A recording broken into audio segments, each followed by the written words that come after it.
বাস খাইতে হবে, এটাই স্বাভাবিক। তা ছোট বাচ্চা পোলাপান 5 বছর 5.5 বছর বয়স সাইকেল চালায়, ওর মানে রাস্তা পুরা রাস্তায় ওর। আমি ডান দিকে টার্নিং লইম, আমার 20 গতি বা 25 গতি, হুট করে আমার সামনে এসে পড়ছে।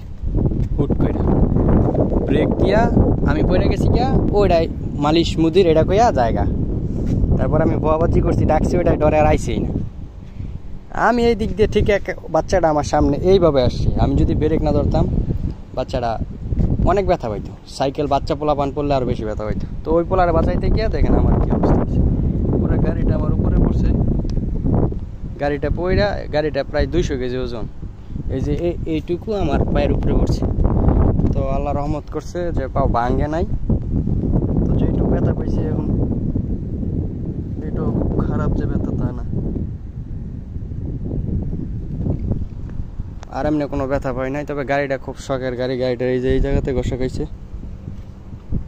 উপকার করতে গিয়া বাস খাইতে, এটাই স্বাভাবিক। যদি আমার বিন্দু পরিমাণ ভুল থাকতো একটা কথা ছিল, আমি সুন্দর করে ডান দিকে যামু, ওই এইদিকে বিল্ডিং, হুট করে ওই রং দিক দিয়ে আমার সামনে এসে পড়ছে।